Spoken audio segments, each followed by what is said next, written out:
Do you ever find yourself repeating patterns that you're aware of? Like, they're not things that you want to be doing, but you're doing them anyways. Maybe you are eating foods that are just really not the kind that make you feel your best. Maybe you are slipping into anxious patterns in relationships of getting triggered by something and then feeling really anxious and maybe projecting that onto somebody else, or worrying.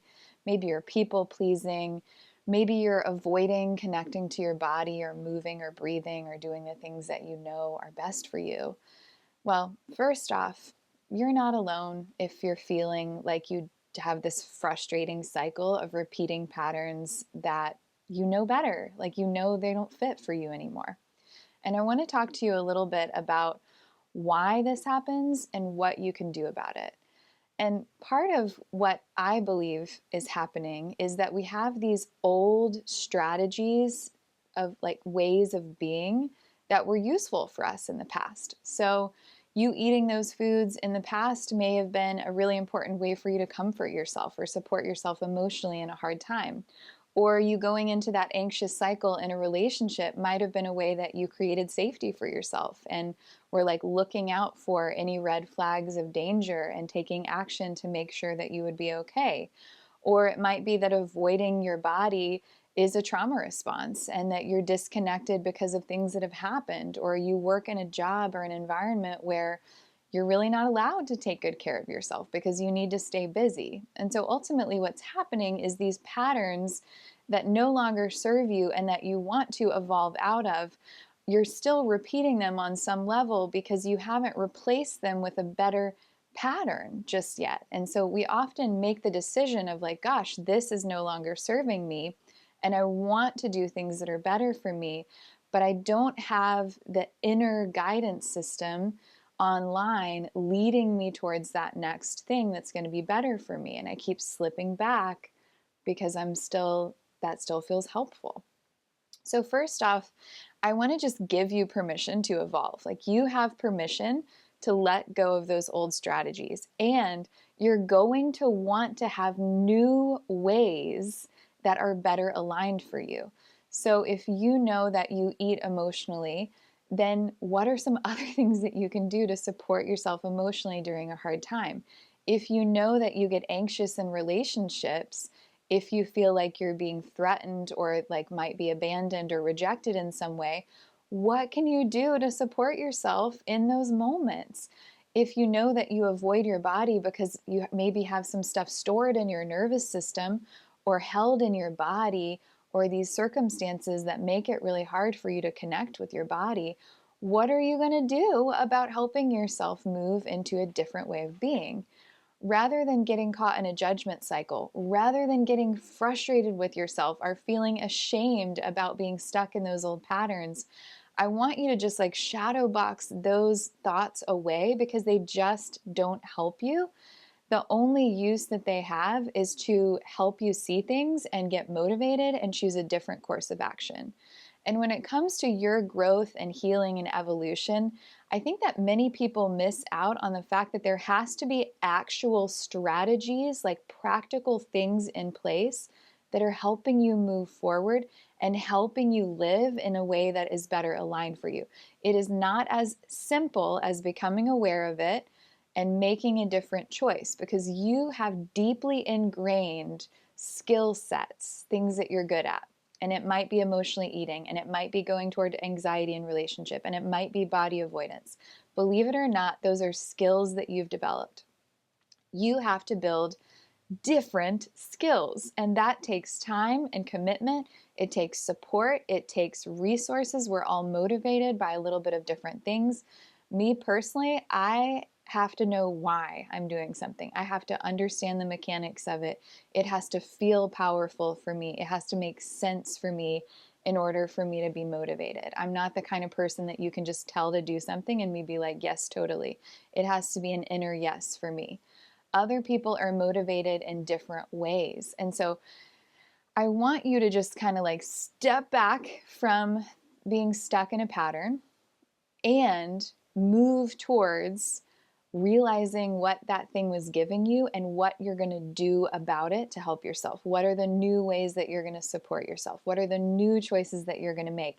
And then you're going to have to be willing to practice those things over and over and over again until they become your new default way of meeting those challenges. Now, I want to talk just a little bit about the importance of body, mind, and spirit approach when you come into this, because we tend to kind of like want to muscle mind our way into a better way of being, and that's important, right? Like, we need to have the clarity of mind, we need to make smart choices that feel aligned for us, we need to have a mindset that supports where we want to be. But so much of these patterns and strategies and skills that you developed that led you to where you are actually rooted in things that your body is holding and your nervous system has like default patterning around. And so if you are leaving out your body, if you are leaving out somatic approaches, if you are leaving out your nervous system, then you're really not getting to the root cause of what's actually going on here. So there's a magnificent opportunity for you to pull in things like yoga practice, things like somatic healing, things like nervous system work that are going to incorporate addressing your nervous system and your body and liberating those things that are stuck so that you can actually move towards those new skills in an easier way. So I want to get into this just a little bit more.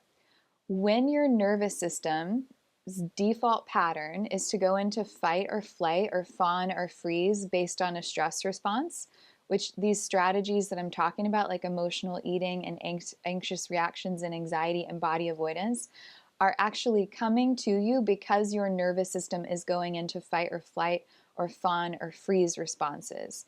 And it's sending all these signals out into your body and your visceral system, like you're feeling sensations in your body. It's communicating with your brain. It's activating certain neural pathways in your brain. It's bringing emotions on board.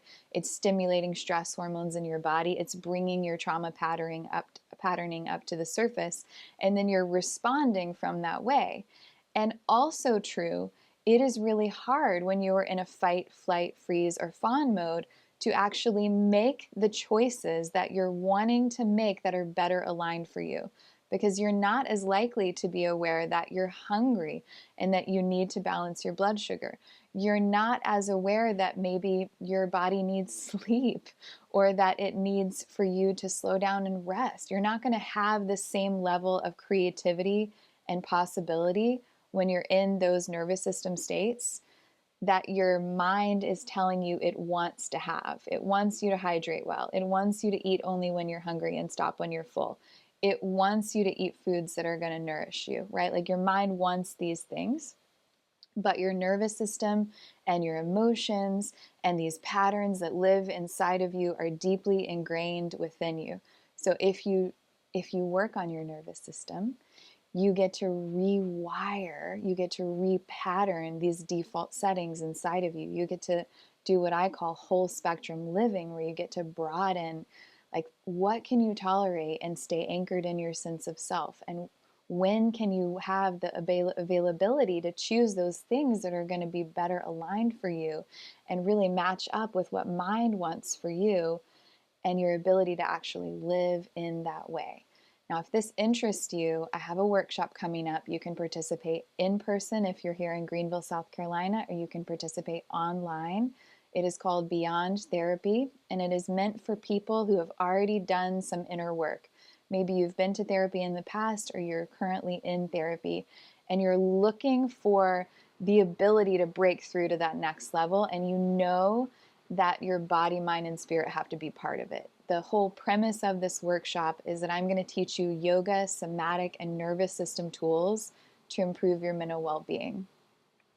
Let me know if you have questions about that. I'll see you soon, hopefully.